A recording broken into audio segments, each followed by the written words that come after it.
Let me hope that we are all okay wherever we are. So this is the themes in history of East Africa since 1871, and we are going to look at the colonial administrative policies. So after acquiring territories in East Africa, the British and the German used different methods to administer East Africa. So the British used the indirect rule, while the Germans employed the direct rule.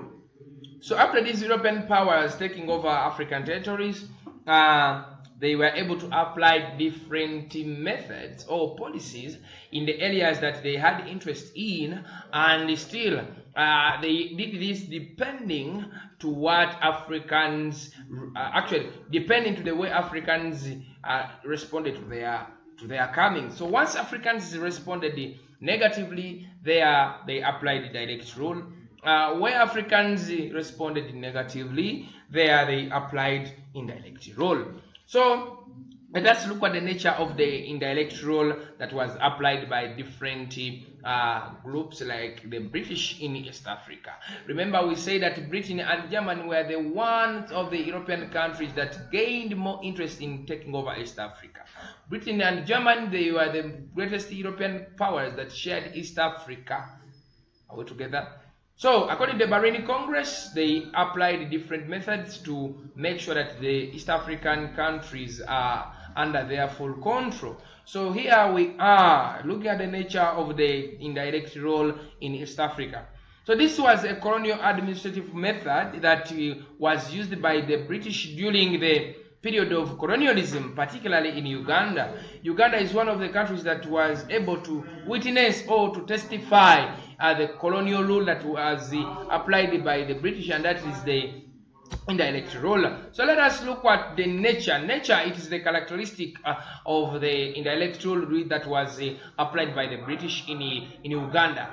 So on top of the administration was the colonial secretary, who was based in London. So the colonial secretary was basing in London, and it was where the secretary used to operate from. So the orders were coming from the colonial secretary in London, and they were applied in the colony where the British had conquered. So he was the minister in charge of colonies. So the colonial master or the colonial secretary was the one in charge of all colonies conquered by the British government. So below him was the governor, and this governor was basing in what we call the respective colony. So the governor was the second in command of the colonial secretary. For Uganda, Entebbe was the headquarters of the British colonial rule. It was the headquarters. So below the governor were the provisional and the district commissioners heading every province. So Uganda was divided into different provinces headed by different commissioners, but all these commissioners were answerable to the colonial governor, and the colonial governor was responsible for the colonial secretary in London. This is the chain of leadership, and this is the chain of command. So these took orders from the governor and worked under his close supervision. So the governor had the task or the duty of supervising the district commissioners and the provisional commissioners that were in different provinces. At the same time, the governor was answerable to the colonial secretary, who was residing in London. So all the above mentioned posts were strictly reserved for the British or the whites.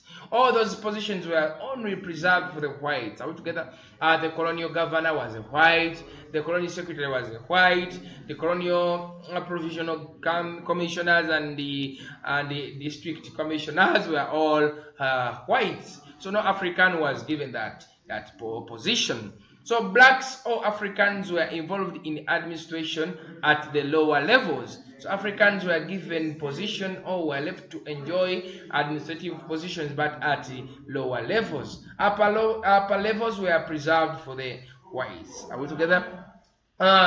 The count chief or Saza chiefs are formed in line or folded in line and took orders from the provisional commissioner or district commissioner, and he passed them on the sub-county chiefs, that's Gombola chiefs. Are we together? So the SAZA chiefs took orders from the provisional commissioners, and still these orders were passed to the sub chiefs or sub county chiefs in the Gombola chiefs. So SAZA chiefs were above the Gombola chiefs, who used to take orders from the provisional commissioners. Below the sub county chiefs were the parish chiefs, that is the Omukuru, that is the Omuluka chief. The Omuluka chiefs were the people below the sub county chiefs, and whom would in turn pass on the orders to the sub parish chiefs. Those are the Abatongole. So this is the kind of this is the nature of the indirect rule. This is how the British indirectly administered different African colonies like Uganda. So below the sub parish chief were the village headsmen, abakulu b'ebyalo oba abakulu b'ekyalo. These were all answerable to the parish chief. Are we together? The answer to the parish chief, and the parish chief had to take orders again up to when they reached the colonial secretary, who was residing in London.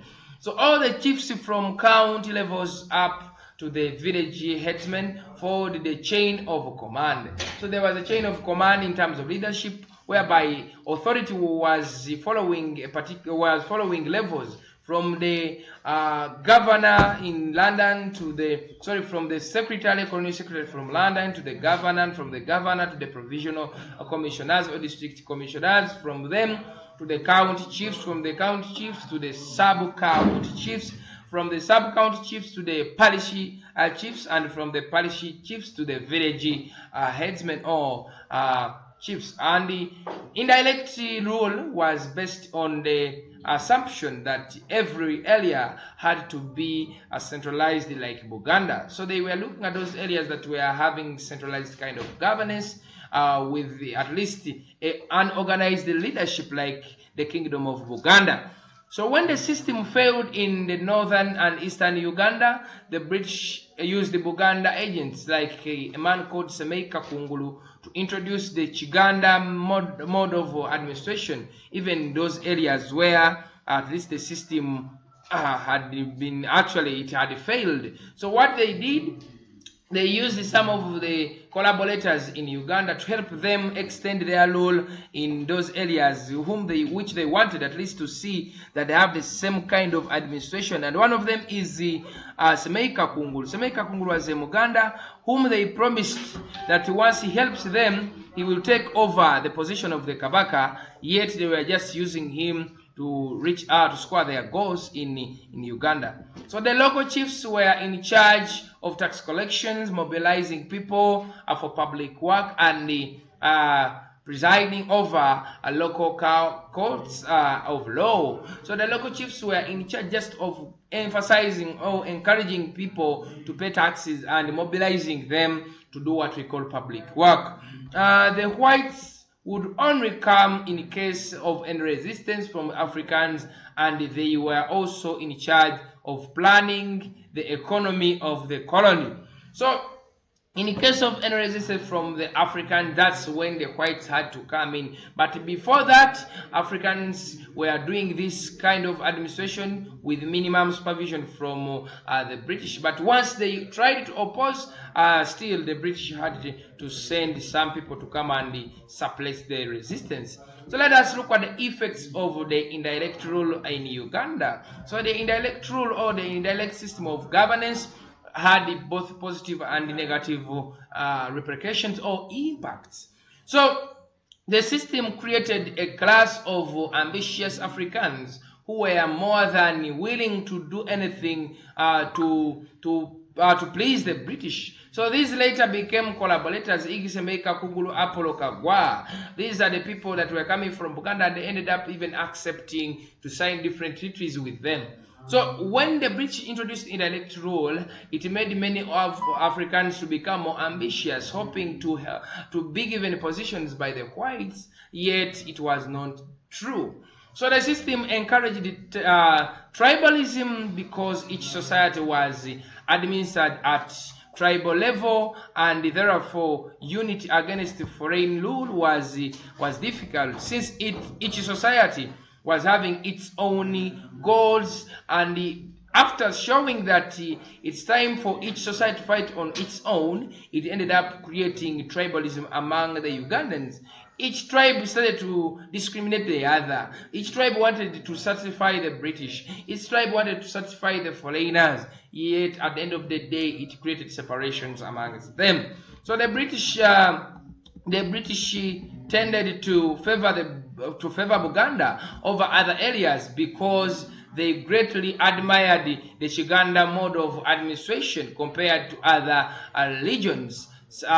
So the British, at the end of the day, they showed more interest in Buganda because Buganda had the great system of administration. It was so organized, with the Kabaka from the top, followed by the Katikiro, followed by the Mulamuzi and Mwanika, followed by the notables or the nobles, up to where the political hierarchy stops. So they admired so much this kind of administration, and they wanted it to be spread to the rest of the Ugandan kingdoms or societies. So in the electoral enabled the British to effectively exploit Uganda's resources. The Africans were forced to grow cash crops like coffee, cotton, tea, among others. This ended up providing labor on European farms and pay taxes. At the end of the day, it led to the birth of forced labor, and in return, there were resistance stages. There were resistances staged by different African societies. Serious education for Africans was totally neglected, and many were given elementary education. As a result, many became secretaries, office managers, and interpreters. So many of the Africans were forced to neglect their formal education, and they embarked on what we call formal education that was introduced by their colonial masters like the British. And at the end of the day, many of the Africans were able to become secretaries, and at the end of the day, they were able to be employed by the Europeans. So in the electoral created a class of conservative Africans who were totally against any new idea, and those felt so comfortable under the British rule. Semeika Kungulu. So many of the Africans ended up becoming conservative. They were conservative. These are people that were okay with the British rule. They are not willing to change. They are okay with the colonial masters dominating them. Like Semeika Kungulu, who opted to be given rewards after collaborating with them. In the electoral saved Uganda from becoming a settlers' colony, because there was no need for the British to come or dominate and finally settle there, because the African chiefs were doing the good job in Uganda. So since African chiefs were doing good job in Uganda, the British colonial masters saw no need of coming in Uganda to settle there permanently. So what they had to do is to make sure that they keep on using the fellow Ugandans to rule Uganda. So in the electoral brought religion into politics of Buganda and Uganda at large. In Buganda, the Katikiro, in bracket Prime Minister, had to be a Protestant. So religion was introduced in the political sectors of Uganda, whereby it was a must that the Katikiro of Buganda was actually had to be a Protestant. They wanted to make the king to be a Catholic. So there was at least the introduction of religion in the system of administration of Uganda.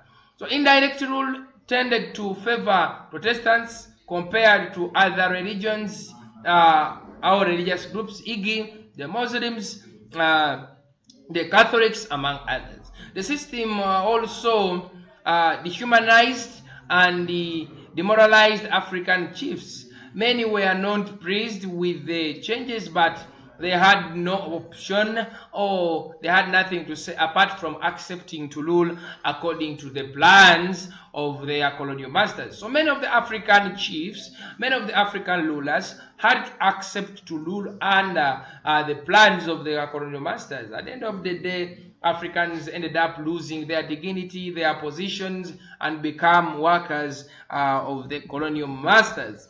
So the African chiefs earned themselves hatred, dislike, and disrespect from the subjects who looked at them as traitors. Are we together? Who looked at them as traitors. After looking at them as traitors, Africans ended up hating them to the extent of even trying to overthrow them from their positions. The reason being, they saw them collaborating with the whites who were oppressing them.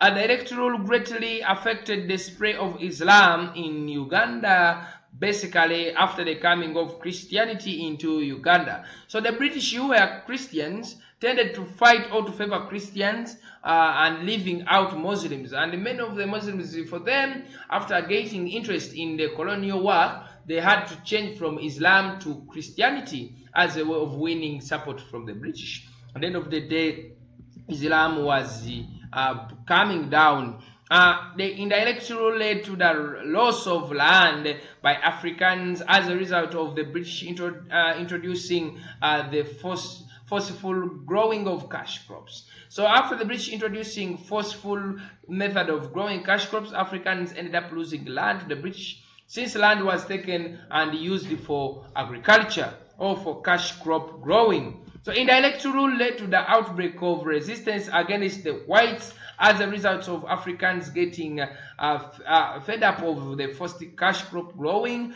payments of heavy taxes, and loss of independence.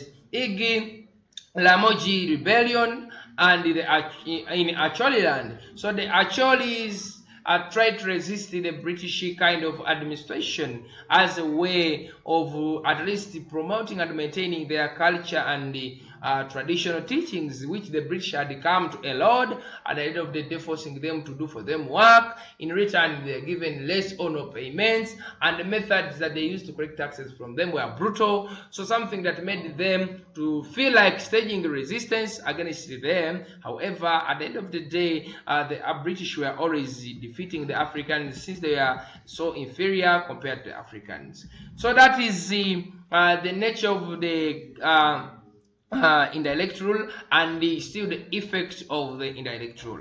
I beg to submit. Have a good day.